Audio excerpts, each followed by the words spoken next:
muri ariya mabwiriza ubundi mukireba ntimwabona ko ari zasenywa mabwiriza harimo ibintu 10 n'ibintu bike kizimya moto ntibaramusenyera ariko se mu ibwiriza rya kabiri rivuga ngo irya mbere ni diplome rya kabiri bavuga ngo inyubako ikomeye neze nibabona inyubako imeze nk'ikibanda hore donc unayihushyeho yagwira umuntu meze nka ya nyubako meze nka ya nyubako okay byari wari umuntu wari gusebya basa ni Barati na Batobiya ariko nimba bari babivuze basebya nuko binabaho ngibyo bintu ngo ningunzu ngo zibyuriye byahirima kuko urabona hari ahitazamo challenge yo kuvuga ngo zira nsengero yego bazasenya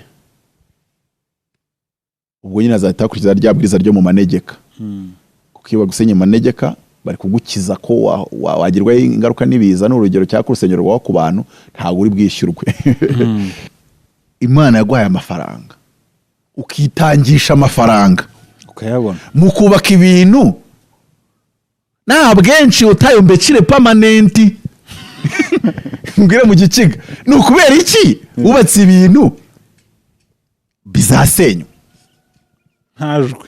ntajwe ryuko bizasenywa iki kirere ko ndi kugikemanga bivuze ngo ufite amavuta y'abana b'abahanuzi babwiraga Elisa ngo sobuja gukurwaho kubona ibintu by'ibicagate ubonye Imana igukuye mu bukode ariko kujyana mu manegeka ntiwabona yuko amayo manegeka kujyanyemo bazashyira ku rutonde rwo kwishyira hasi ibi bintu birimo ikibazo insengero 17 za ADPR ariko rero naje kubona aho nakirize n'abanyamavuta nabo tubagarukeho tuvuze siteganya gihe ryabo mu mubiri ko umbwira kuvugana n'Imana ukubaka urusengero yego kandi ukirwubaka mu kirusengero bo bwa mbere mwarahanuye muravuga ngo iravuze ngo bakuye mu bukode nyuma y'umwaka bararusenya ayo mavuta ibi bintu ndi kubikemanga mu gake ibi bintu ndi kubikemanga mu byaro buriya ntago mu byaro hitwara ukwaho cyambere ADPR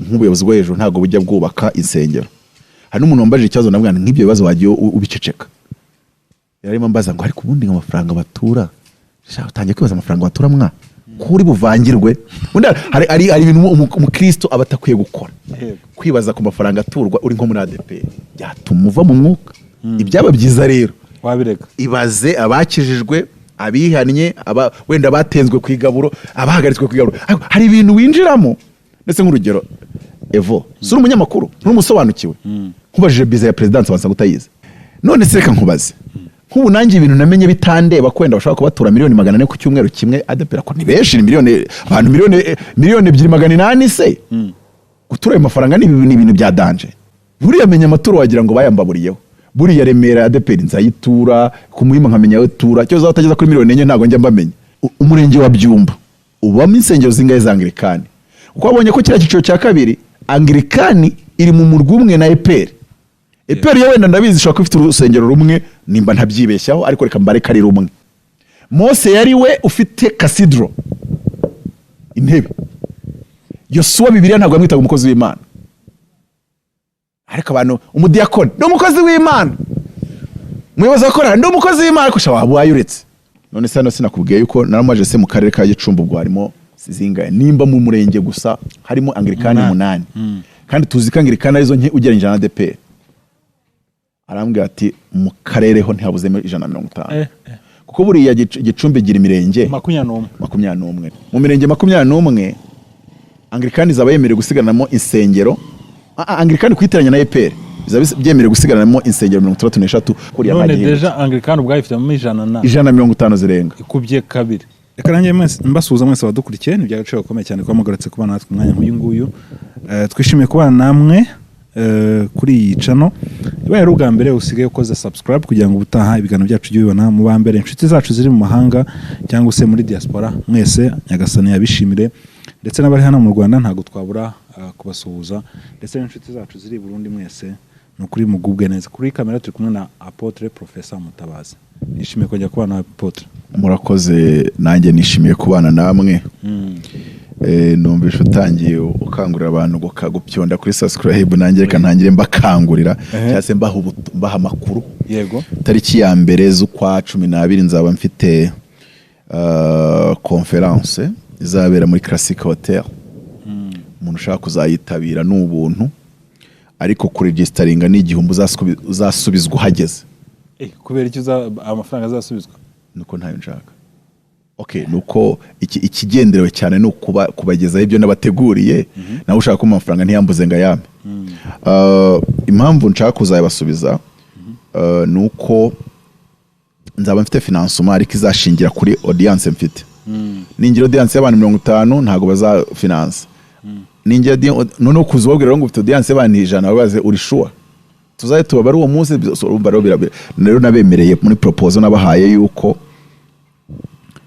ngewe abantu bazabasha kohereza igihumbi abazaba ari proof yuko bazaza. Ariko nibaza n'ubundi nkibasubize. Gusa umuntu uzaba yatanze igihumbi ntaze ntacyo azabona. Icyo cyo tubanze tucyumvikaneho. Ariko uzahagera azagisubiza. Nyikoreye igiterane muri convention. Uziko urebuka ko kuza manza byari 5. Twagikoraga rimwe mu kwezi. Umuntu akanyorereza 5 mu gitondo saa 2 turi butangire saa 11 hari no wayohereje saa 9. Turi butangire saa 11 ntiyaza. None se byaje kurangira gute nyine ngo nageze mu Nyabugogo ngo mitangira gahunda abanyarwanda ubwitabire bwabo ubwo ni igitangaza. So anyway ariko turagira ngo tuzabitegura hakikara ubona ko cyasigaye igihe abantu bazashaka kuregistaringa bazakoresha nimero yanjye isanzwe 0788309513 tubashe gukora iyo conference izaba yitwa African Thinkers Junction 2024. African Thinkers Junction. Noneho tuzaba dufite teme ivuga ngo Turning Africa into One Market. Umuntu bavuga mu cyongereza ko ngo semura ngo tubwirwe icyo bisobanuye nakugira inama yo kutazaza kuko sinzasemura. Na byanzamo kuvuga interuro 5 mu cyongereza ntago nzaba mfite gahunda yo kuzisemura. Uzaza mvuga icyongereza gusa. Oyazaze wa muntu uvuga ati bashyizemo akantu kakongereza ntago ntakara. Ntago ntakara ndakumva. Erega buri hiyaraka nkubwisha umuhamagaro nahamagawe sinigeze numva Imana imbwiramo umuntu utarakandagiye ishuri. Niyo mpamvu rero ngiye umuhamagaro ndawubaha. Yego. Rwose pe. Iyo umuntu ambwiye ko atakandagiye ishuri ndavuga ni ndakubashye mubona hamagariwe nturimo. Tuwacane wazima dukomeze imbere hari abo yaguhamagariye kandi barabiduduye asika neza. Twipfa ubusa rero. Tuzaba dufite topic yitwa ngo how to convince China, Saudi Arabia, Qatar or USA to build 400,000 kilometers railroad in Africa. Kwanza nk'iyi topic nzaba mfite sinzigera nyishyira mu Kinyarwanda. Urugero nimba nyisomye ukaba utayumvishe icyo gihumbi cyawe wakigumanyura cy'impera iki sinukese nimushaka kungura soda nabundi uzaza twinjire muri iyi topic ibintu bigende neza. Nijye uzaba ari speaker bizabera Classic Hotel n'Ikicukiro Sonatibe.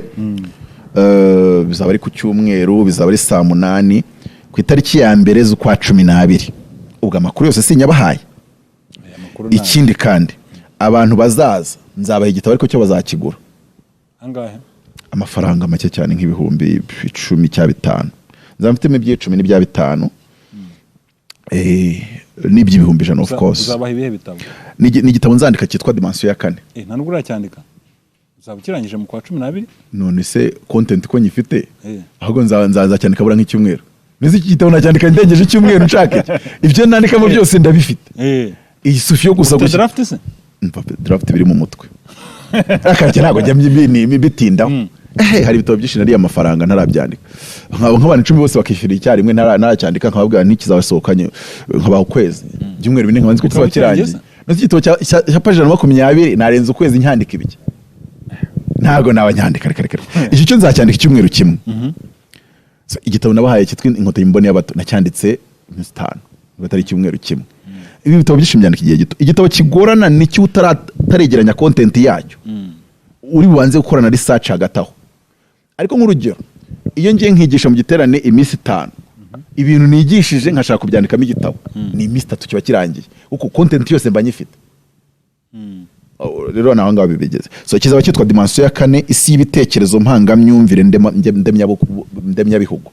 Isi y'ibitekerezo mpangamyumvire ndemyabihugu. Icyo gitabo nzakibaha. Nk'urugero hari ikiganiro abantu basabye ko nkorejo ahandi kuyoboka Mana saha ngaha aho abantu bose bashatse kubaza Mutabazi ngo 4e dimension ni iki. Nk'icyo gitabo kizaba kirimo definition ya 4e dimension. Ubundi 4e dimension ni iki? ese umuntu yirimo ni muntu ki? Ese buri muntu wese yajya akavuga ngo nanjye ngo ndi muri 4e dimension. Apotre tukiri hafi aho baduhaye incamake.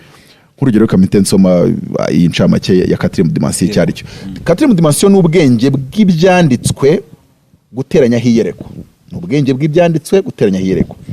Ni ukugira ibitekerezo by'icyakorwa ku bukungu na diplomasi by'igihugu uri umukozi w'Imana. Kikarushaho kugira ubumwe, amahoro n'iterambere.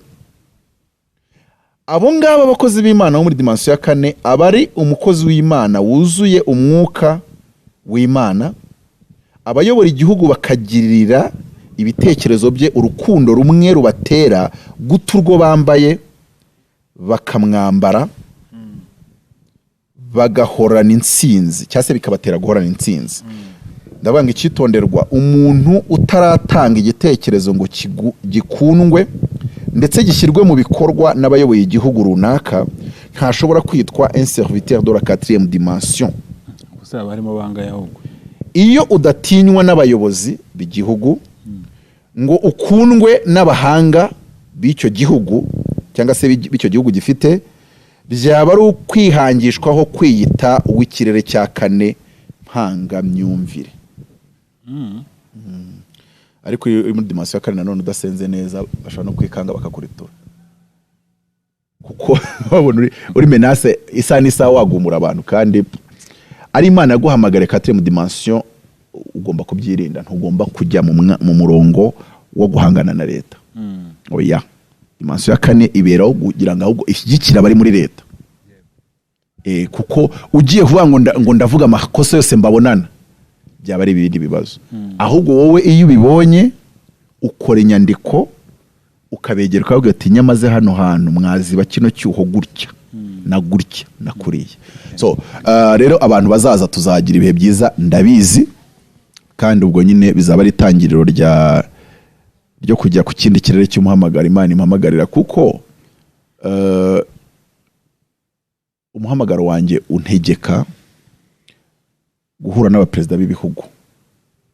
Sindi wa muntu wakubwira ngo nawe na perezida w'igihugu nubwo mbinyotewe ngo Imana tuwe ko tuzahura n'abakomeye, haleluya. Mbese bari 10 bicaye bari hamwe, uko ngiye ngomba byanga bikunda kuhura nabo bice umwe ku wundi, ariko nkazagera n'igihe mpura nabo bicaranye.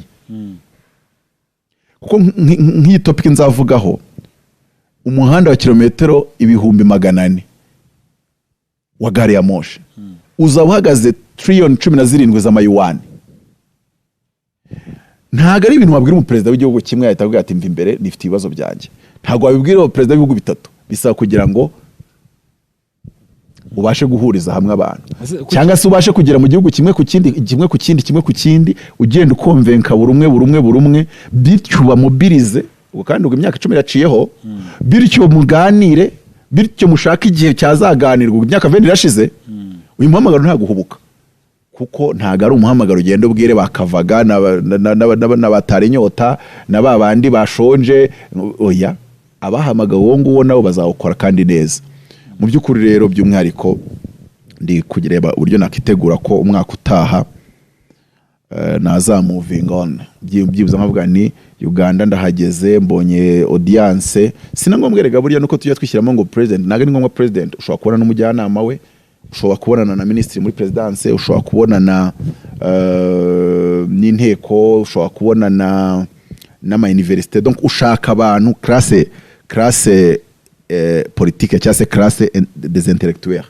Kuko nubango umuhamagaro wanjye byo bisaba gukorana na classe politique cyangwa se academics, scholars, noneho mugategura gahunda.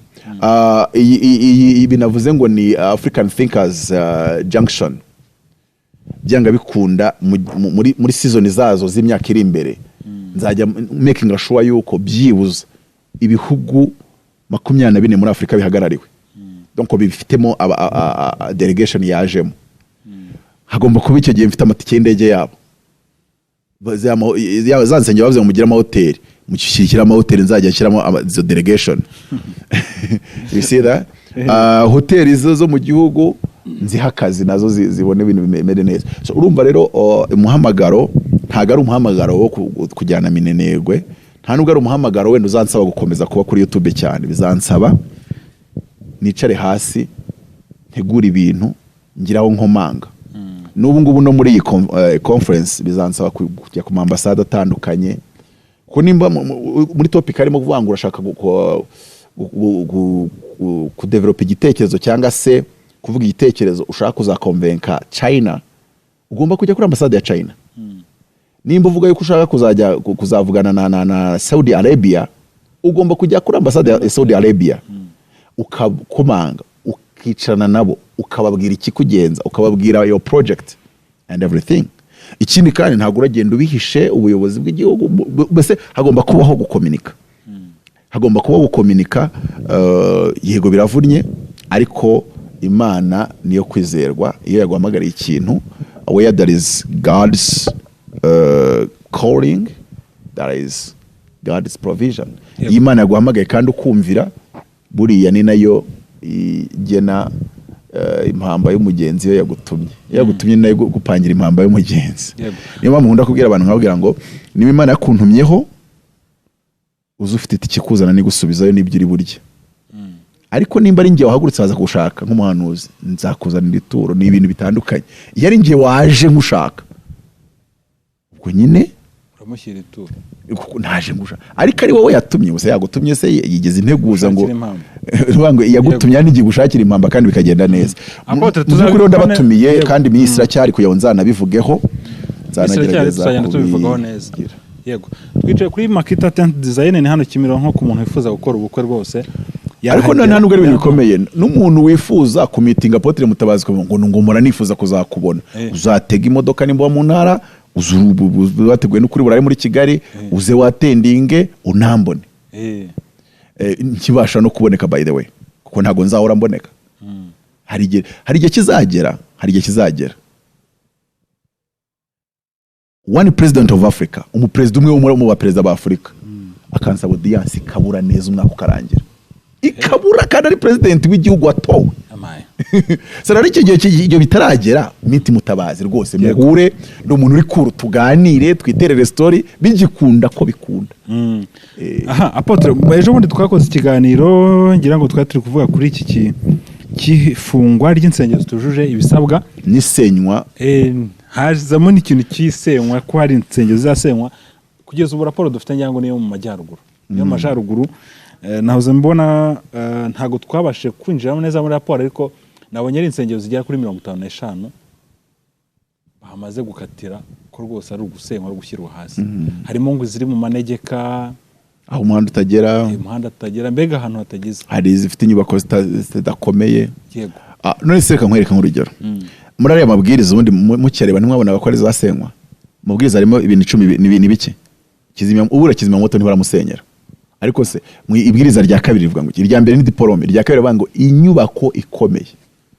Neze nibabona inyubako imeze nk'ikibanda hore, donc unayihushyeho yagwira umuntu. Meze nka ya nyubako. Ahubwo araho ujya mu. Meze nka ya nyubako. Okay, byari ari umuntu wari uri gusebya, basa ni Barati na Batobiya. Ariko nimba bari babivuze basebya nuko binabaho. Ngibyo bintu ngo n'ingunzu ngo zibyuriye byahirima. Bari babivuze basebya, ariko nuko hari nibibaho in reality. Yego. Sibyo? Buryo umuntu akwise ikigorye ari gushaka kwitunira hejuru kubera ko hari ibyo utekereza mudahuje, ariko suko ibigoryi bitabaho.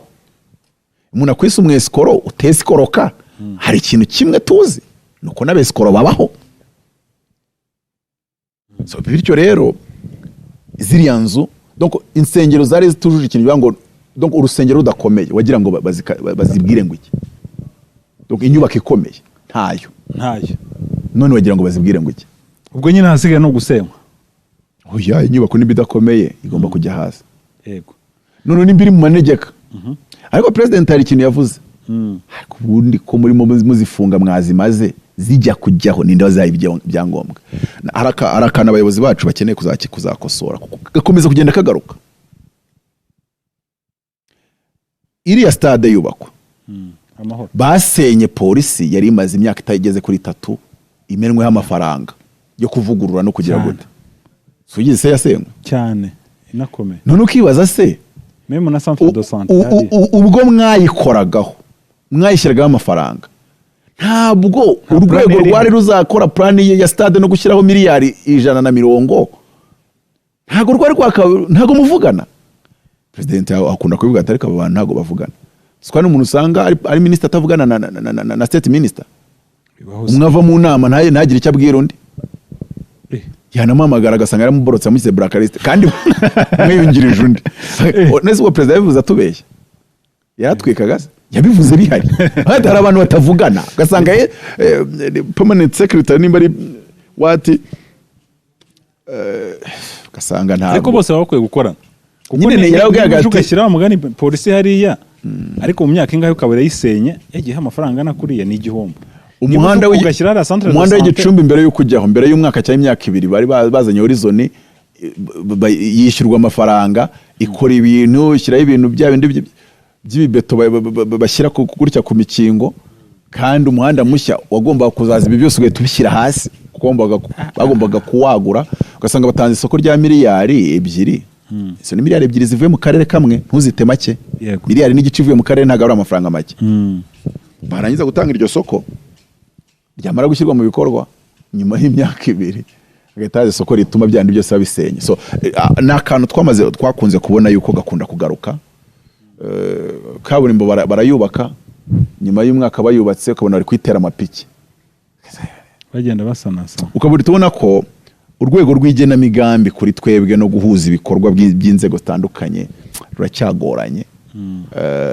Kandi ikintu gikwiye ko kinozwa neza kuko urumva insengero wenda sinzi nimba nyuma ya 2017 ari zemerewe ariko reka twemere ko zemerewe mbere ya 2017 ariko guhera iki gihe twizere ko noneho ubundi bizajya bikorwa nyine mu murongo kuvuga ngo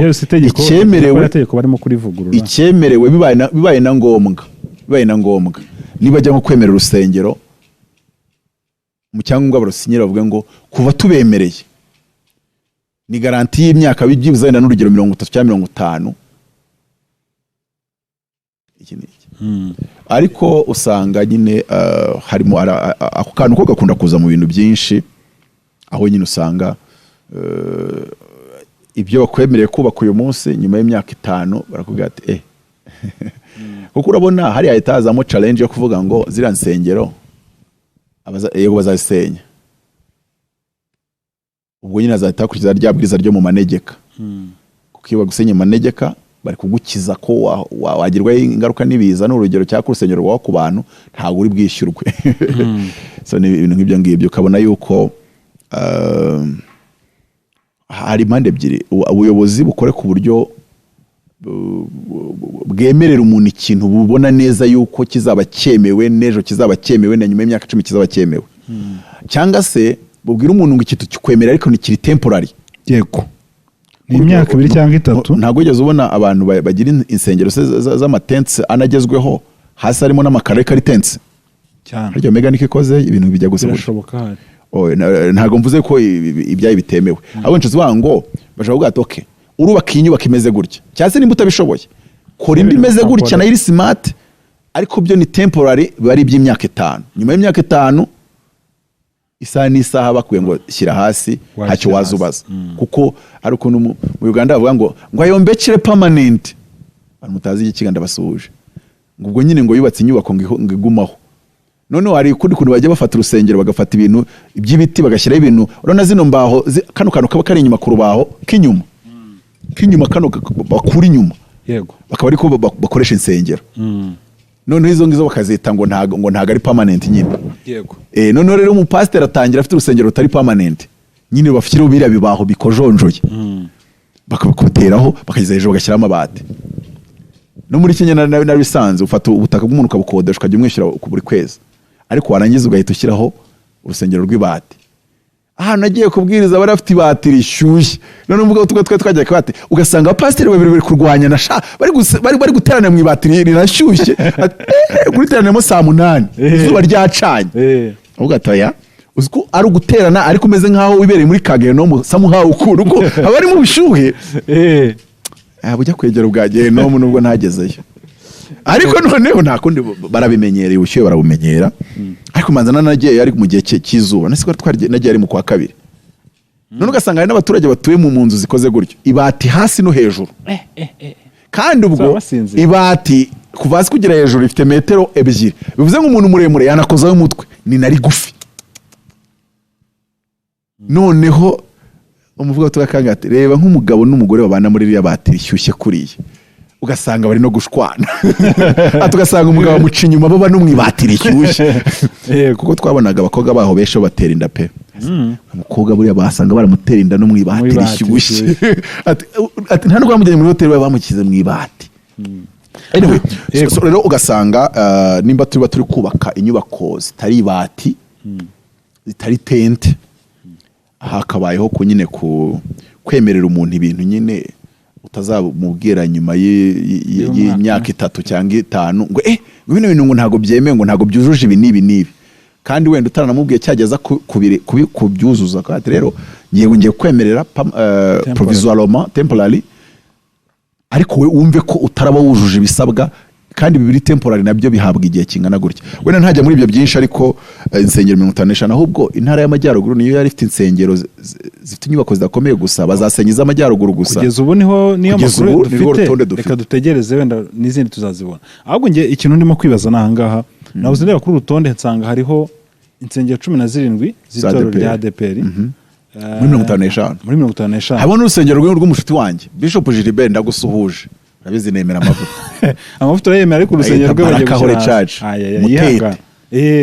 kandi ashobora no kuba n'urwo yari afite rwubatse rumwe rwose ubwo nyine nta kundi yihangana insengero 17 za ADPR ariko rero naje kubona na kiliziya n'abanyamavuta nabo tubagarukeho tuvuze siteganya gihe ryabo mu mubiri ko umbwira kuvugana n'Imana ukubaka urusengero yego kandi ukirwubaka mu kirusengero bo bwa mbere mwarahanuye muravuga ngo iravuze ngo bakuye mu bukode nyuma y'umwaka bararusenya ayo tumishi ibi bintu ndi kubikemanga mu gake ibi bintu ndi kubikemanga oya nuko urabona wowe ugize gute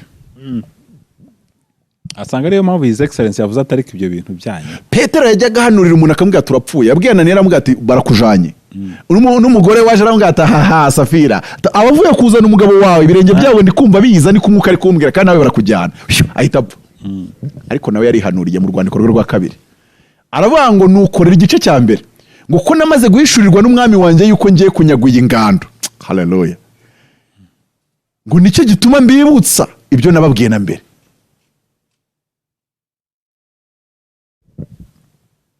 ni gute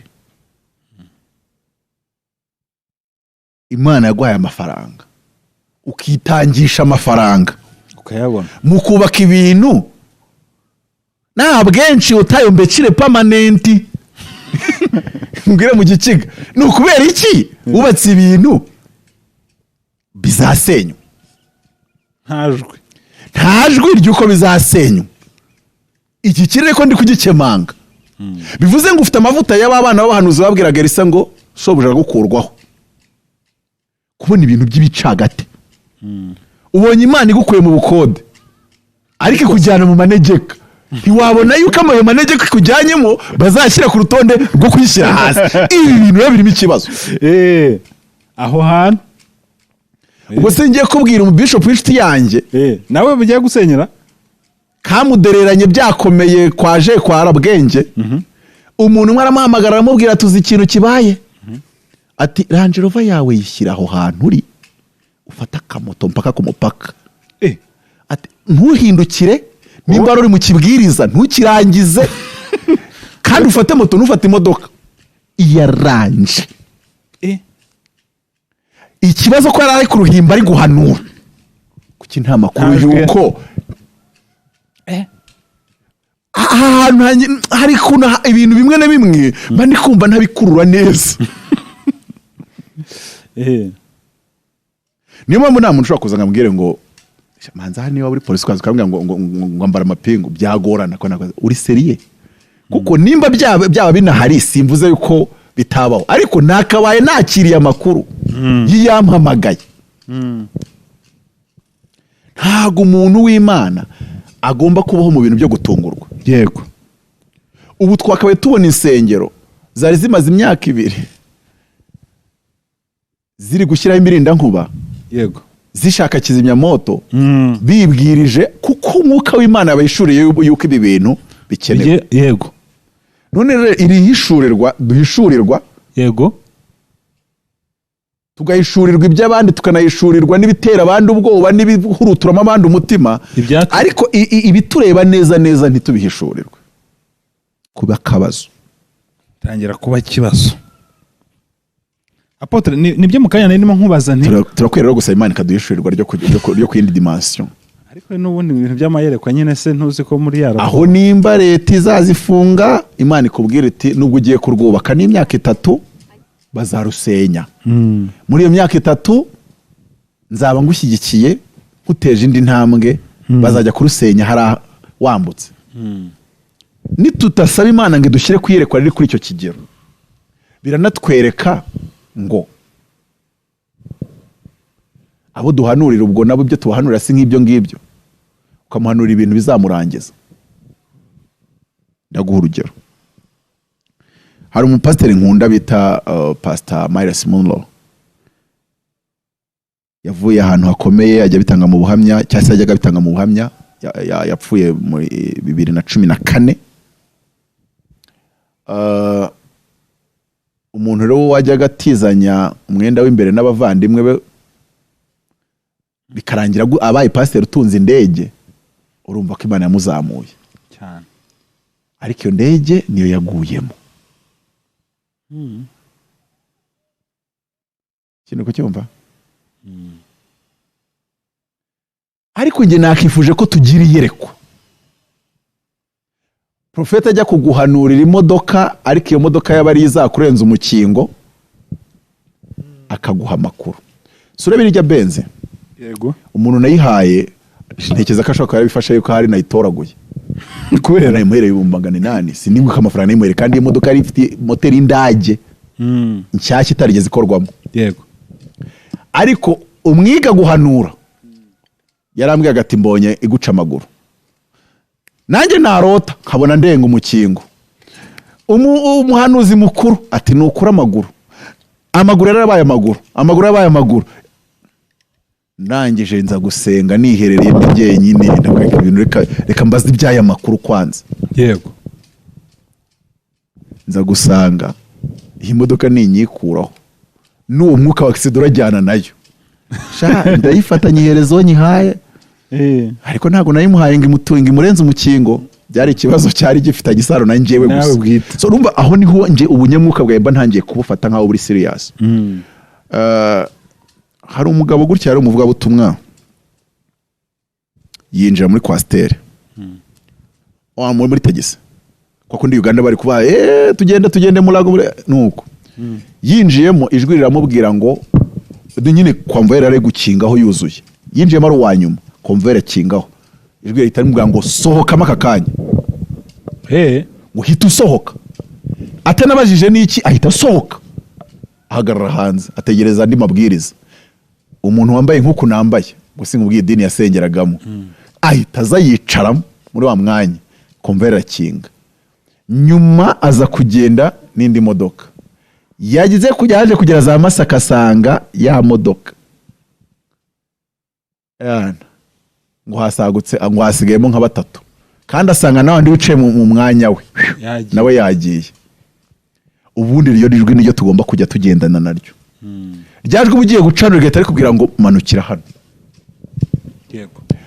Igihe urabibuka ko Iva Bravani yapfuye ariko itariki 17 hari 18 nabwo yangaga apfa. Turi kurero kuri 18 nari mfite ikiganiro kuri televiziyo Izuba. Banakoze posta bayafishije cyari gukoreshwa n'uwitwa Moses uzamubaze. Saa 8 ikiganiro cyari saa 10. Saa 8 nari imbere ya Deliverance TV mpaparitse ya Benz.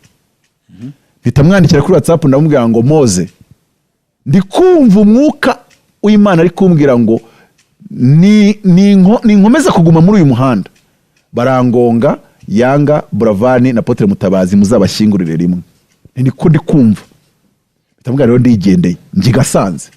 ngezeyo wagize ngo byarangiye gutyo mbaza ngo byagenze gute nageze Gasanze saa moya umuntu arampamagara ngo ngwaye amasinezite ndi hano muri downtown wambara ikazu kampa rifuti akobwa k'imyaka 20 n'ingahe twanahuye nka kabiri tutanaziranye bigiye kure wambara ikazu kampa rifuti kari umuntu mu bantu tuziranye ufite imodoka ndahaguruka ndabyuka mwitaba ndi gushyira telefone ku gutwi gutya nambara wumve ko nambaye n'ubusa nayo ndyamye rwose ninakuyemo byose ndangije ndi kwambara ijwi ringaruka rambwira ngo mwohereza 10,000 atege taxi voiture wowe ukomeze uryame ngiye kubimubwira ahita agambwira akantu gasekeje ndaseka bisa naho birangiriye aho ngaho sinabimubwira ahubwo ntangira gufata urufunguzo ko ntacyo njya mu modoka ndangije kujya mu modoka dukomeza kuvugana ndi gusohoka mu gipangu yego mba ndagiye nakugereye hariya hantu ukomeza uvuye muri rompuwe ukomeza ujya 1930 noneho aho ubihura n'umuhanda uvuye kuri TDMiri ugaca hagati ya Chic na Mike ugahita wiruka muri uriya muhanda principal V8 nimba ari TXL yaraje iranyinjira nayibonye yarangije gukubita retroviseur neza yageze mu kirahure nkoraho gutya ndongera ndagarura nawe aba yambonye ayifungira neza ku ibati ry'imodoka imodoka yaciyongera ngo ni ibarizo ni ibazo cyangwa se ponseze bandenze imbere ndareba gutya muri retroviseur mbona ntacyo yabaye nanjye niyumvishe numva ntacyo nabaye ndikomereza sina nahagaze ni ungonze sindi umubwenga nkoreshereze arabibona ko nawe ngonze ansanze muri priorite ariko yaragize gute byajwiragaruka rirambwira ngo wumva nabi rero baradutunze natwe abashumba hano bumva nabi ngizi nsengero mujya kuzubaka mwari mwumvishe neza cyangwa ni nabi tujye twibariza tujye tuganira ariko buriya izi nsengero mujya kuzubaka Apotre reka tugaruke kuri iki kintu harimo insengero 17 z'itoro rya ADEPR harimo kiliziya ebyiri harimo n'izindi z'abaporoso n'iki ariko reka nibaze itoro rya ADEPR kuba rifite insengero 17 muri province imwe zigiye gusema ntago yaba ari shemu kuri ku itoro nka ADEPR icyo gihe urabanza wibaze ngo ubundi ADEPR ifite insengero zinge muri province hari gihe urasanga yari ifite mizirenzi zikenewe ariko nanone se ku buryo batunga insengero zishobora kuba zagwa hejuru y'abakristo mu byaro buriya ntago mu byaro hitwara ukwaho cyambere ADEPR nk'ubuyobozi bwo hejuru ntago bujya bwubaka insengero hari n'umuntu wambaje ikibazo nabwo nk'ibyo bibazo wagiye ubiceceka yarimo mbaza ngo ariko ubundi amafaranga batura shaka utangiye kwibaza amafaranga batura mwa kuri buvangirwe hari ibintu umukristo abatakwiye gukora kwibaza ku mafaranga aturwa uri nko muri ADEPR byatuma uva mu mwuka ibyaba byiza rero wabireka ibaze abakijijwe abihannye wenda batenzwe ku igaburo abahagaritswe ku igaburo hari ibintu winjiramo ndetse nk'urugero Evo suri umunyamakuru n'umusobanukiwe kubajije biza ya presidence wansa gutayiza urakoze noise gutayiza ni misoro yawe ariko hari ibintu wanga kwegereza umutima bati ibi bintu naniwe kumenya bije y'ubuhinzi nonirwa kumenya ifumbire bagiye bazatuzanira kari NPK numva ko ibyo ngomba kumenya abadepite barya baba muri nuza muri ya komisiyo muri park uzababaze ngo ubutasi bukoresha ngahe no baranakubwira ati ko nta nubwo bitureba mu byo dushinzwe ibyo ntibibareba ubutasi ntibuzamo hari indi nzira icishwa hari ahandi nyine binyura bityo rero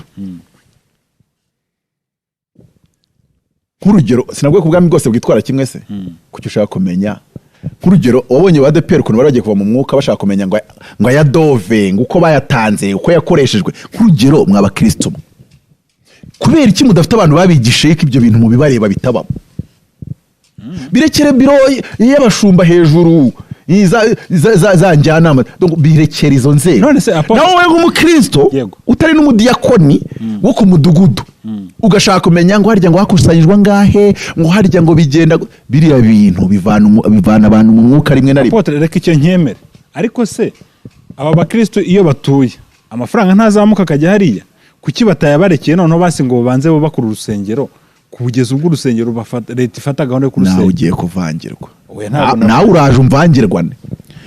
None se reka nkubaze, nk'ubu nanjye ibintu namenye bitandeba kwenda bashaka kubatura miliyoni 400 ku cyumweru kimwe, adepera ko ni benshi, ni miliyoni, abantu miliyoni 2,800 se gutura ayo mafaranga ni ibintu bya danje, ntabwo ari n'ikibazo. Buriya menya amaturo wagira ngo bayambaburiyeho, buriya Remera adepera nzayitura ku Muhima nkamenya aho tura, cyo uzatageza kuri miliyoni 4 ntago njya mbamenya, ariko ndabamenye ukagira ngo ndayashinzwe, sininjyaho nanaburaye ntago yaza kundamira, ariko nkayamenya sinzi ukuntu bingwa mu matwi, ariko tube turetse ni deni rya Amerika ndarizi kari trillion 35, ubwo se mbayo ari green card natsindiye, ariko ntacyo. Urugero koko ubizi ko urarurwana n'imvange, ibintu birimo ijambo miliyoni 400 mu cyumweru urabyinjiramo ngo bigufashe iki? Byo ni nko kumenya budget Elon Musk akoresha muri company ze zose, birakuvuna kandi washyira imbaraga kubikureba, ibyo nabyo ukabireka bikarebwa nabo bireba ko baba bahari. Sibyo? None kamuge kingeke. Uzi ko umuntu yambajije ikibazo akambaza ngo ariko se ngo reba ngo ubu ngubu urusengero rwarafunzwe ngo kandi bari kugira ibyo badusaba kuza bisaba amafaranga, ngo none se nanjye ndamubaza ariko ndi kumva ko idini ryanya ari rinini yava hejuru none hakamanuka. Kandi umuntu ugeze kumbwira atari ko buriya kwa kabiri kwa mbere ku mugoroba kwa kabiri ati bigeze amafaranga yaturutse ku midugudu ataragera hejuru, ati na mitera yazuka buriya ni niko bimeze nawe hari igihe urengeje kwa kabiri sabwo ko byagenze bite, nubwo niribu yaza kugutwara mu rugo wawe sobanura byagenze gute. Hariya baduha amakuru rero atuzuye kumva ngo percentage ati manza ari 3% isigara, reka tuvuge turi na bene yarabeshya, wasanga ari na 10%, wasanga ari na 20%, wasanga ari na 30%, ariko nyine ngo igice kinini kirazamuka. None se hejuru ko adakora ibikorwa kikaba kizamuka gikora iki?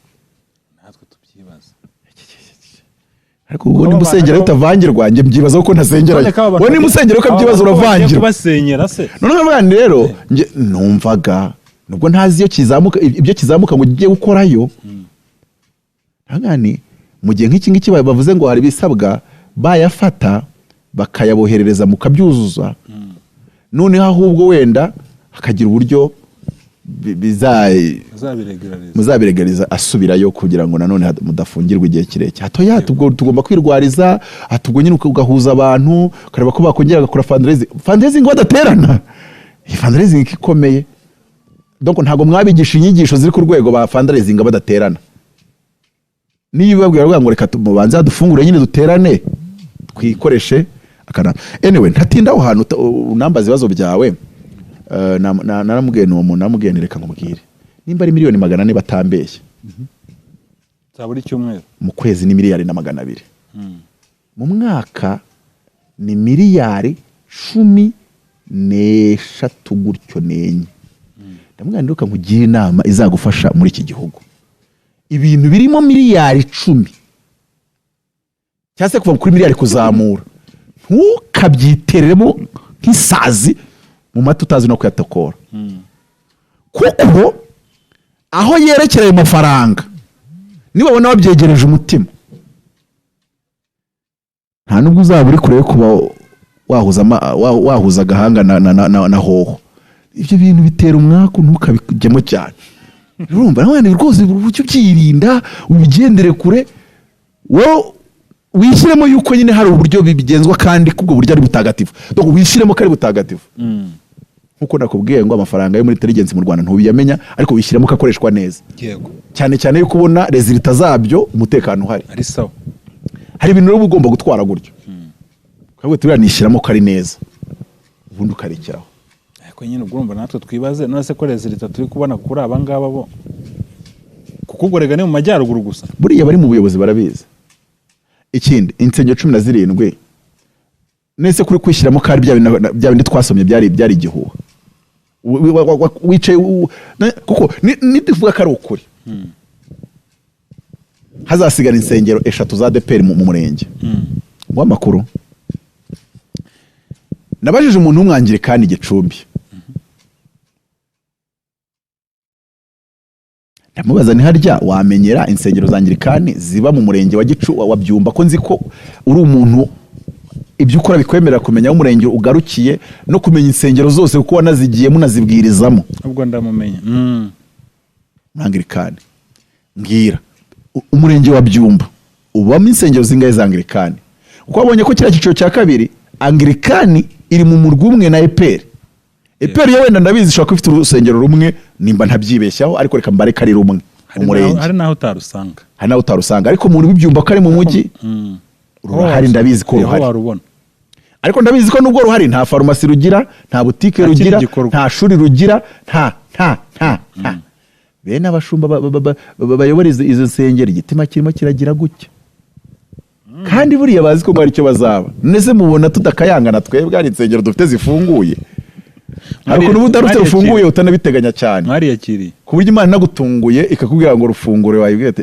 rufungure kuko wamaze kumenyera uburyo ukoreramo Imana mu buryo bumeze uko ngoko noneho rero yarabanje arambwira ngo ndabwira urambwira insengero zihari umbwire n'amashuri Anglikani afite cyangwa ibitaro cyangwa bya bikorwa byose by'iterambere arambwira ngo Anglikani aranazimbwira aranazinyandikiye reka nzisoma ubwo abantu batanagira ngo ndiko zihimba arambwira ngo ni 8 niye mu murenge umwe za Anglikani ngiye kuba mu Gikiga ngo kahayori ne jini ya mawe hari umuntu wajyaga akunda kwiyamira gutyo kahayori ne jini ya mawe hanganiye insengero zingahe ndamugezeho uyu nguyu wambaye agakote keza ubona se yavangirwa ntabwo yavangirwa ariko umuntu yambara ukabona ko atavangirwa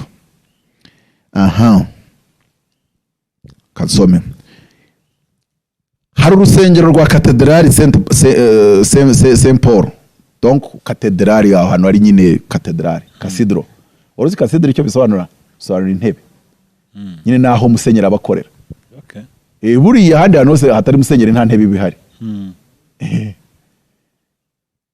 cathedral bisobanura intebe ya musenyeri nyine no si yo musenyeri yagiye buriya abapasiteri bandi baba ari intumwa za musenyeri iyo musenyeri yagiye hasi oya umushumba bari musenyeri abandi bari intumwa za musenyeri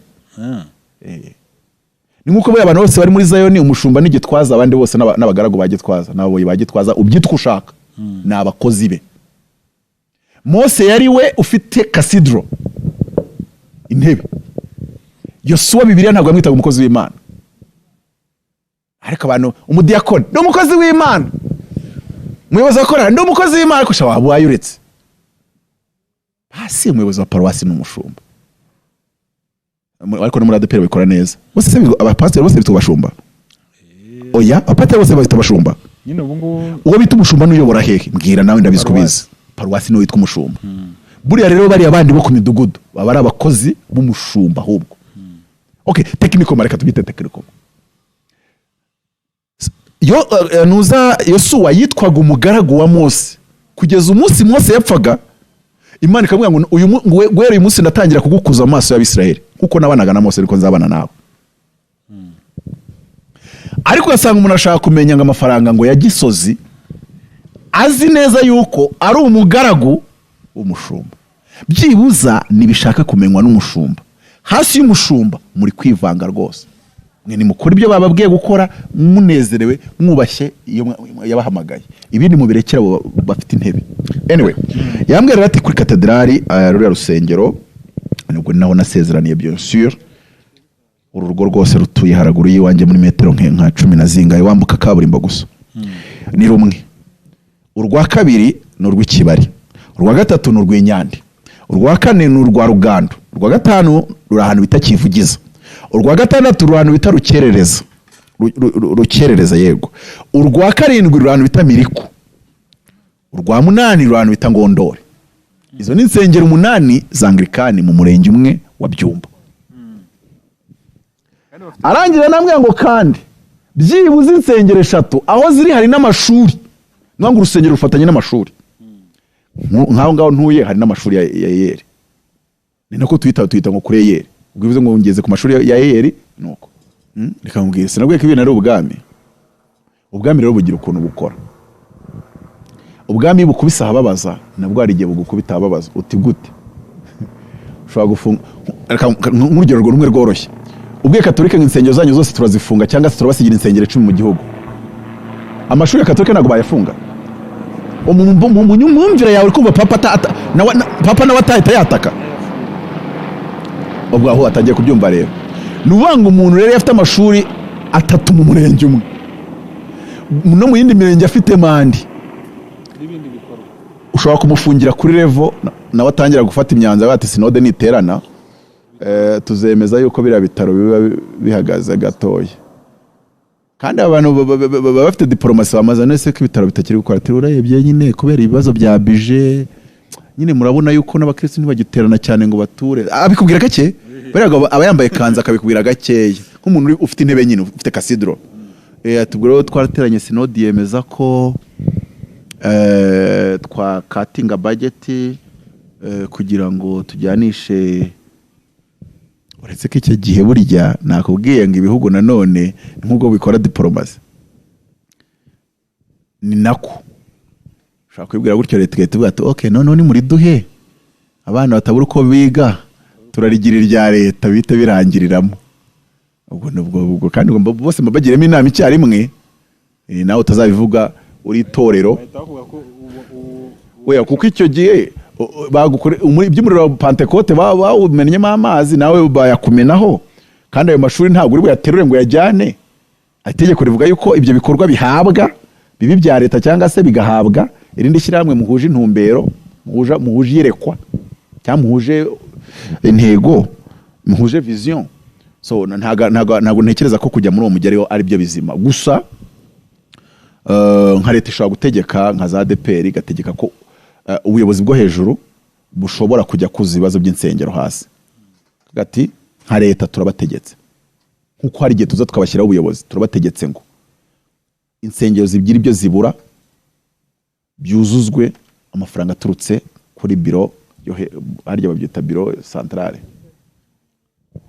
mushake budget zabyo nimba buriya reka nkubwire umuntu umwe yarambwiye ngo ariko ari ngiye uyobora ADPR ngo banke ntago najya nemera ko zidukinisha imikino zidukinisha ngo ADPR bajyana amaturo kuri banka barayabara bakayakusanya bakayahurizaho bayahuriza ku cicaro bakaza gufata amabashyira mu modoka bajyana kuri banke aravuga ati nge ntago ibyo mwabinkora ati na buri mu banki wese yaba yifuza ku audience mu tuganire ADPR ikajya ibitsa muri banka yemera yuko izagiza n'akamodoka k'amafaranga ikayifatira ikaza kuyitwarira ati aho ngaho n'abantu batangira ko ubundi uwo muntu babigaragaye ko asobanura ikintu bita power ikintu bita power ndetse nkubaza ugira ubuntu wasenze neza perezida agashaka ko muhura yazi wawe cyangwa yaguhamagara ukajya muri office yaguhamagara ukajyayo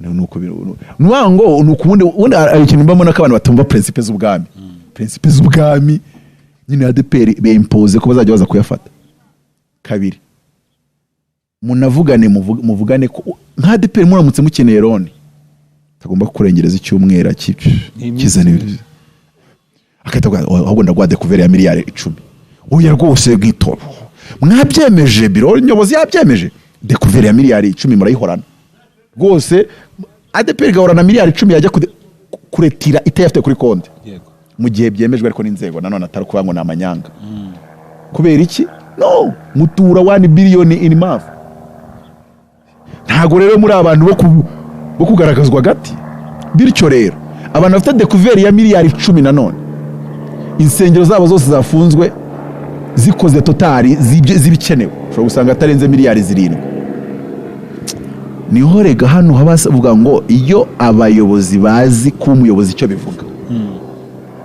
bakanakoresha imbaraga zabo za kiyobozi neza ntabwo ibibazo bivuka ahubwo bijya kuvuka babiboneye n'igisubizo kandi gishyize mu gaciro rero insengero 17 za ADPR kuba bazisenya ADPR yakize ishobora guhita yubaka izindi 17 ikibazo ni none se urabona iki gihe tugezemo niyo wafite miliyari ari igihe wabwira leta ngiye kubaka urusengero hagati yareka tubanze ahubwo tuzicemo dushyire ku murongo nibitumara kubishyira ku murongo hari n'igihe tuzafata muri wa Pentecote tukarugwa kuko tubona ufite potential aho kugira ngo bubake urundi. Ese reka nkubaze, wumvisha ibintu bagendeyeho bavuga ngo izi insengero zigomba gusenywa, wambara ukabimbwira? Yego, hari iziri mu manegeka. Mbwira ibyo wibuka kandi wumva biri tangible. Mu manegeka? Amanegeka urugo ntiwarugaruka, amanegeka ni amanegeka Rushaje. ariko reka nkubaze, abantu bakangondo ntabwo bari mu manegeka?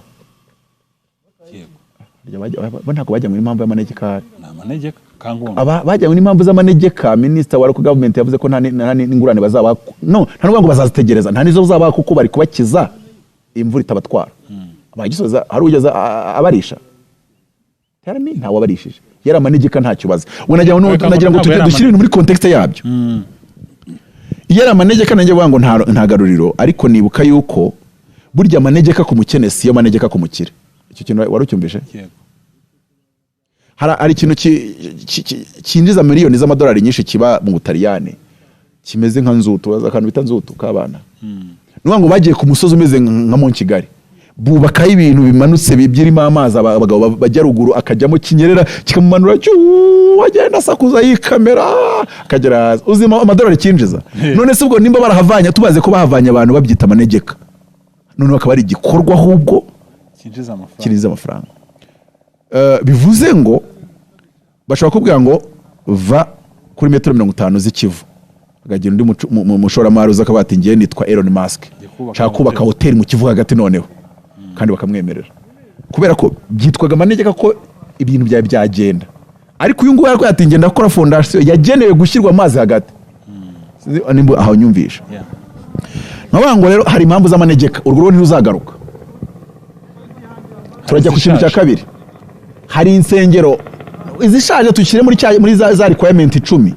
Urusengero rukomeye, ubwo bivuze ngo urusengero rukomeye. Urwo rudakomeye warusenya ukahubaka urukomeye. Kuko impamvu nimba ruko rudakomeye warusenya ukubaka urukomeye. Bikirumvikanye? Ariko urura mu manegeka ngo n'ahantu hatagera umuhanda, keretse ukore ushyizeho umuhanda ukawukoresha, ariko hari usanga utahagera. Aho nyinshi zagenda. Urwo rugero rutari bugaruke. Niyo washyiraho miliyari ntirwagaruka. Donc impamvu ntago ziri, aricyo twita reversible na irreversible, ntago ari impamvu wakuraho. Ariko none nkaba navuga ngo sinzi nimba bo bazazisenyera bazanabemerera kuvuga ngo mu gihe tutari gutanga ibindi byangombwa wenda byo kubaka izindi nsengero, ariko mwebwe mutweretse ubutaka bwujuje ibisabwa, mukanatwereka urusengero rwanyu rwavuze ko rusenywa, dushobora kubemerera yuko mugenda mu kubaka urwujuje ibisabwa aho muri ubwo butaka bundi bushya bufite umuhanda ugerayo, bufite nyine urwujuje byandi bisabwa. Ko nanone ushobora kuvuga ngo wenda usenye paruwasi nka kuriya bavuze ngo yamugina, ntabwo muze ko yasenywe, ariko tuwe uvuze ngo paruwasi ya ADEPR ugiye kuyisenya. ADEPR bate n'amafaranga dufite, uzikaye dutura icyumweru kimwe yakubaka, ariko paruwasi yujuje ibisabwa na sound proof byose. Okay, ukahita uvuga ati rero dufite n'ubundi butaka handi hantu cyatwana bugura, mutwemerere tugende duhite tuzamuramo inyubako iri bwuzuze bya bindi byose tunayirangiza tuhita tushyiraho n'amashuri ahubwo cyangwa n'ibitaro yegereye ku butaka burahagije. So icyo gihe rero ugasanga ibintu bigenze neza.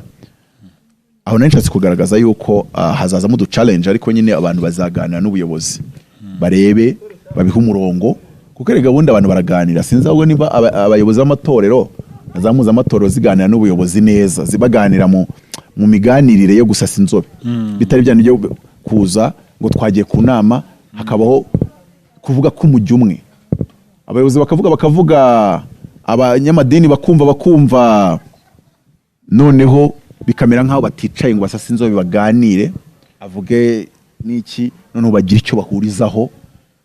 Wenda bavuze bati mugaragaje imbogamizi, mugaragaje ibitekerezo ibi, ariko natwe tugiye kugenda tubirebe, tuzagaruka tubabwire igishoboka n'ikidashoboka. Mu by'ukuri haracyari mu byinshi. Sengero 17, none se hano sinakubwiye yuko naramaje se mu karere ka Gicumbi ubwo harimo zingaye, nimba mu murenge gusa harimo Anglikani 8, kandi tuzi ko Anglikani arizo nke ugereranyije na ADEPR.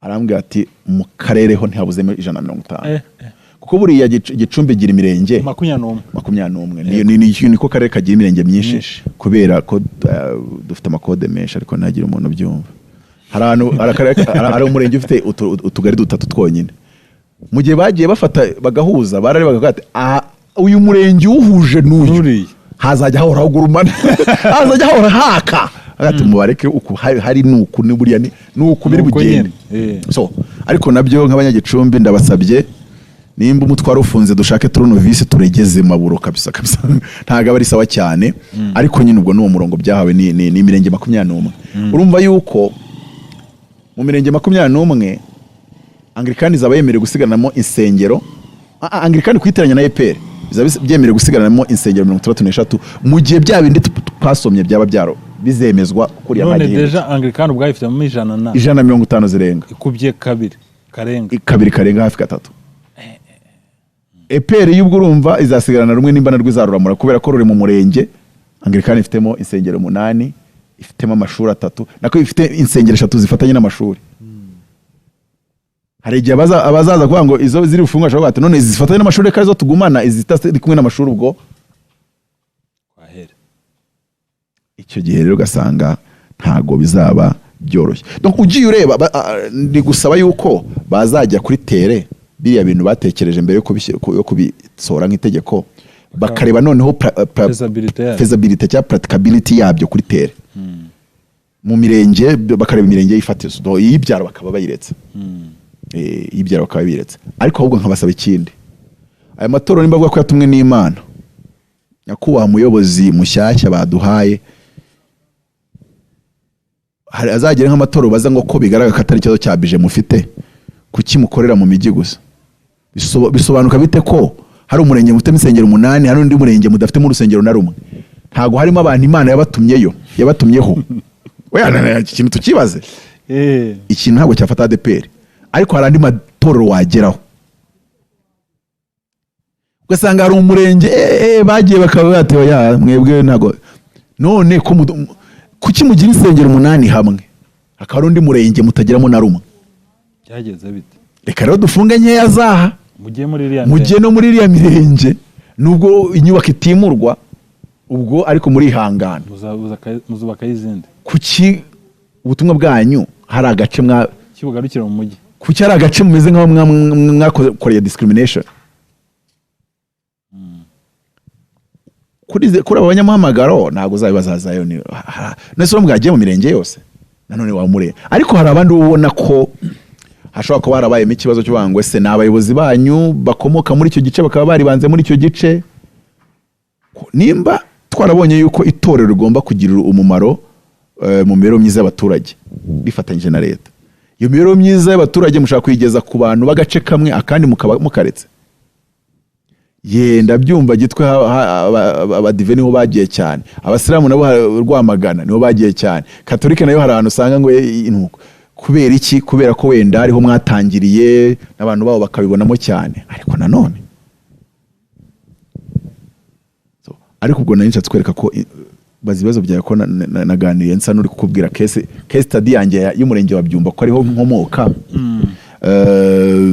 abantu bakunda kunshinja ngo ngiyo ngeze kuri Gicumbi ngo ndavuga ngo ndavuga ariko uri mu kwiyamamaza navuze ni rwose bazaduhe stade ariko nawe uravuga kubera ko bari mu kwiyamamaza ntago byabyemerewe ko umuyobozi agira ibyo asaba mbere byarakorwaga perezida yiyamamaje ntabyo asezeranya abaturage uretse Karongi yabwiye ati uriya muhanda uzakorwa vuba ariko n'abayobozi bafataga ijambo bari babujijwe kuvuga ngo rwose umuyobozi dukeneye ibitaro dukeneye kandi imbere byarakorwaga rero nanjye nabimenye ariko ntangiye kubirenga ariko kubera ko ngiye ndere maribre none se stade twamamarijemo yarabanje igenda igisenge cya stade tribune y'icyubahiro baranayikuramo na za ntebe zose na bisima bagenda bicaraho babikuramo hasigara ari imbuga nubanga abantu bakora harebera umupira umugufajya imbere umuremure akajya inyuma na ya tribune yitwa ketari y'icyubahiro yicara ubwo niyo yasigaye yicaramo bame idasakaye nayo mu gihe cyo kwamaza urukuta turakubita dushyira hasi na bya boro bicaragaho byose tushyira hasi nuvuga ngo stade yasigaye ari inkuta 3 gutya zizengurutse ikibuga nimba nacyo batari bagisijije ariko nyine iyo ngeze ku karere k'iwacu byo ndavuga da ndavuga kubera iki ariko Apotre ntekereza ko nta bindi bibazo byose yari byiza ndabishima yari bibura nkavuga ni nkatabarizaniye umwuka byara mu nkambi niyo yari tunze abacuruzi b'ibyumba murebe ko mwabayamba ubwo nabivuze ko ngeze kuri Gicumbi kwakora case study bita binyorohera kuyine ndabana urusengero rwa Anglikani rwa Handaruzi rwa Miriku ndaruzi rwa Handaruzi rwa Rugano ndaruzi hari igihe gukora Rugando nawo mpazi umuntu wa Rugando ni baruhagarika azageza gusengera kuri katedrale azajya nkabona birasaba yuko abaturage bazashaka inkweto zitabarya kuko hari byazagiso ariko nanone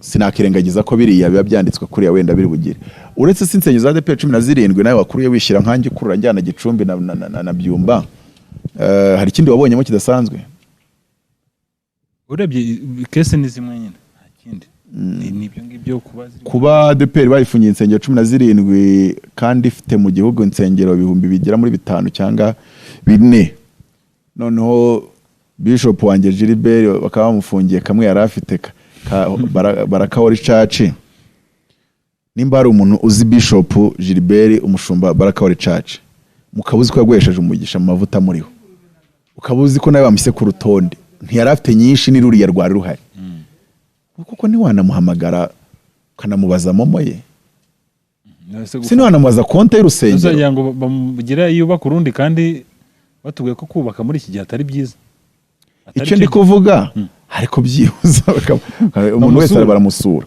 nga n'upfushije baramusura yego ariko biriya ivuga ngo mupfushe bigenda gute ariko nge narapfushe bigenda gute urye bikiryo jambo none se ubwo wageze ngahangaha harimo abashumba bapfushije intebe pfushije kaza kasidro anyway nitwemere ko iki gihe ari igihe nyine bisaba ko abashumba intama zibegera bagakorera ikigomba gukorwa hamwe kugira ngo buri wese yisengere oya icyo kwisengera n'ubundi igihe cyose cyahoze ari igihe cyo kwisengera n'ubundi insengero z'igihari zinakigendwa washobora kuzibuzirimo bakaziguteramo ihembe bityo rero igihe cyose aba ari igihe cyo kwisengera ariko nanone ntituribagirwa umumaro w'urusengero nk'urusengero bityo rero ni igihe cyo kugira ngo abantu bahuze imbaraga bazihurize ku bisabwa donc nk'ibira twaganiriyeho ushobora gusanga wenda bizajya gushyirwa mu bikorwa wenda nyuma y'umwaka umwe da aribwo bizaba byabaye bigishyirwa mu itegeko none ikibazo bikajya gusohoka niyo byasohoka mu mezi 3-6 simbizi ariko bikazajya gusohoka usanga abantu batarigeze babyitegurira nkuko ibintu bya diplome banze byaravuzwe mbere ya 2017 yatangiye mbere ukajya wumva bivugwa bati bivuga butumwa za sa diplome ngwango abanyamuhamagaro nyine babyumvaga mu byumba by'amasengero nyine abantu bagatanga nyine ukumva yego biri kuvugwa ariko abantu bari kubicira inyeri kandi rukonde so rero nibyo bitazaba uko ngoko kurugero nimba bikiri no guhihwizwa ukabuze ko urusengero rwawe nta gikorwa rufite kigaragara cyunganira leta mu mibereho myiza y'abaturage wabaye ugishaka naho biriya bitazigera bigirirwa itegeko wagishatse nta kibazo kirimo nta n'ingaruka ibirimo mu filozofe umwe nabavuze ati kuba Imana iriho cyangwa itariho ati wewe fata kiriho witware nk'aho iriho kurikize ibyo bakwigisha kiriho bakukigisha nusanga itariho ntacyo uzaba warahombye uzaba warabayeho neza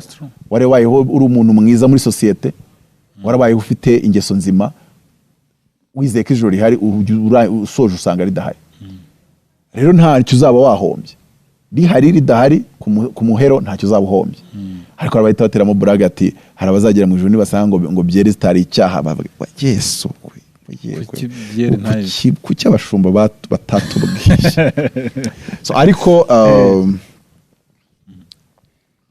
agakiza narinzi ku wundi cyane cyane by'umwihariko uburokore nyine biriya badushyize mu murwi w'abarokore ninzi ku wundi ari handi umenya yuko hari utubari ngo baza ngo kubitaho ngo bambaye ukuri ukamenya ko duhari ariko ntujyeyo kandi kutajyayo kwa ntunavuga ngo bamenya ko atari icya oya ukaba utagiye kuvuga ati si ibyanjye simbikunze rwose pe ababikunze bagiye mu mwuka aba yabyumvise hari igihe abantu rimwe n'imwe tureba ngo oya guhanurira mu ijambo birakorwa kandi nyirabyo akabitahana kandi akaba nta muntu wakubwira ngo wahanuye. Urugero iyo wabwirije byaba byoroshye, ikintu cyose ubonye gitangamo urugero mu nyigisho yawe. Mana igihindura amateka abantu babonaga byanze, nk'ubu ngo hari umuntu ushobora gusanga si urugero se ugasanga bosi wawe ahora akubwira ati nzakwirukanisha, uzi icyo ndicyo, uzi uko nageze aha, ariko ndagira ngo ngutangarize ngo nta ntwaro bacuriye kukurwanya, ahubwo ashobora kugenda mbere yawe kuko Imana dusenga si bayari, bikabirangiriya hagurukije kandi nyirabyo baraye bahaye ibaruwa yahise byumva ko ari we kuko kandi nta nubwo ubanga donc ubusanyije n'amabwiriza yatanzwe. Yego. Kuko nta nubwo mu bikoze gutyo wakoreramo cya kindi kiri kwirindwa. Donc hashobora kubaho biriya bintu gutangira kubyitoza. Ariko reka nkubwire, hari nk'itoro mitantekereza umva ndababaye. Kandi ngasanga ni ry'umushuti wanjye. Itoro rya Ernest, je prophète. Ramugabo agira amavuta akora bya bindi. Ahita ndeba nkabona ministry yari ministry prophetic kabisa, like 80% ari prophetic. Like online services zayo ni kuri screen, ni kuri Zoom, buri wese yakira ibye. Atavuga ni ai apotre reka dusoze. Ariko hari ibintu niko bati nawe zamusaba kwihuza niyo gahunda mugizaba yashyizweho, ntago uyu munsi irashyirwaho please. Ikintu buriya cyemezwa uko cyasohotse mu buryo bwo official, ariko nyine ukabona ko nabo ari igihe cyabo cyo gutangira kwitegura ngo icyo gihe nikigera rya tuzabikora gute. Iyi ministeri ko yari isa naho ibrandinze, ubwo ngamba muze Prophet Ernest, ubwo kuvuga ariko abantu nemera njye abo ntemera hano sindi kubavuga. Ernest Prophet Claude n'abandi so nuko uvuga ati ahangara agenda gute. Ese za ministry noneho za deliverance noneho bibaranguraga bizagenda gute.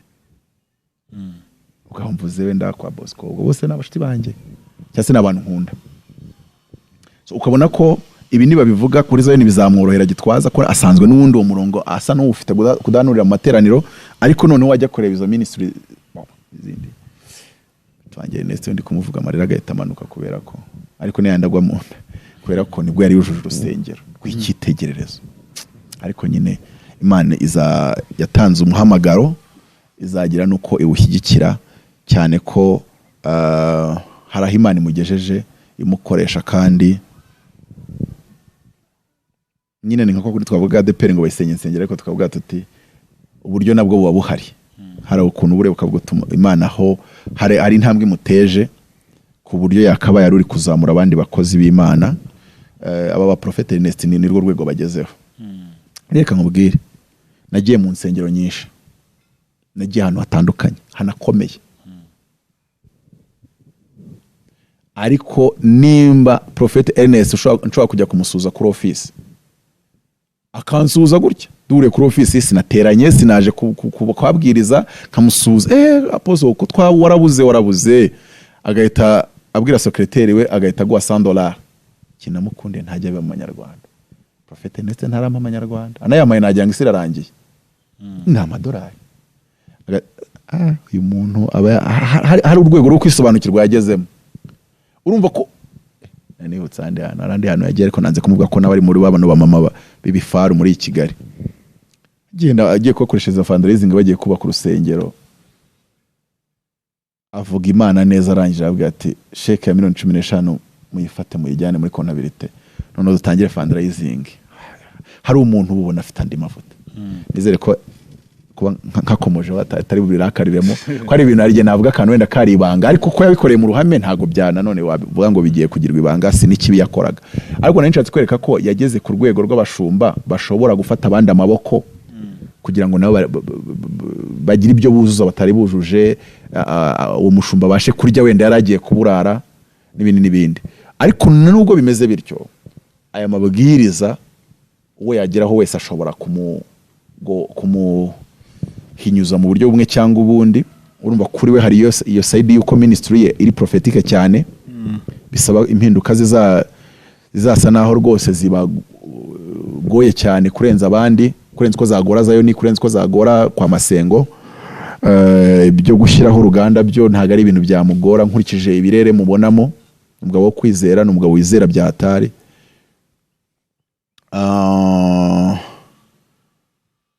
Ariko nyine ukabona yuko hari uko Imana izabigenza, kandi Imana yagiye itanga yahaye abantu intebe, ibaha n'ibitekerezo byo gukorera muri izo ntebe ku buryo bazakora adjusting, bazabya adjusting bihure kandi bibashe gukunda.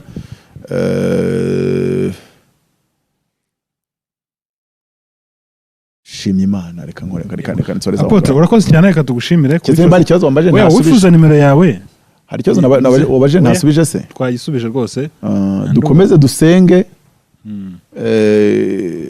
Amabwiriza ya mbere ibyo twasabye kuzuza abantu babyuzuze, biriya bindi dusenge kugira ngo mu gihe biri kunozwa bizahuzwe na realite yo kuri tere, kugira ngo nanone tujye tuvuga ibintu tunabikorere senteze ho gakeya, kugira ngo nanone tutaguma mu kirere. Abana kavuze hano bagaruka kuri biriya abazaba babishinzwe mu gihe biriya by'insenge byaho gusengera hatatu bizabyemejwe, bazabyemeze babanje kuva kuri tere, bafashe imirenge runaka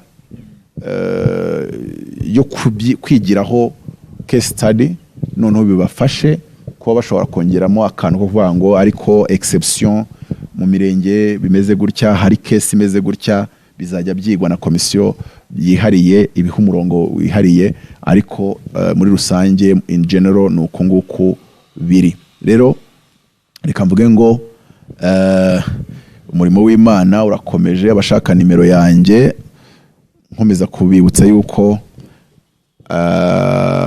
nifuza ko umuntu wese ukunda Mutabazi yazaboneka muri iriya junction, African Thinkers Junction, tugahura n'abaturutse za Nairobi, tugahura n'abaturutse za Uganda, n'abazaba baturutse mu bindi bihugu twabashe gutumira, tukabasha kuganira ku iterambere rya Afurika kandi mu buryo bunoze bwa 4e dimension. Muzanyure kuri iyo nimero ngiye kubaha, mwiyandikisha. Nzabaha inzira mugomba kunyuramo mutanga registration fees, muzasubizwa, utazaza we ntayazasubizwa of course.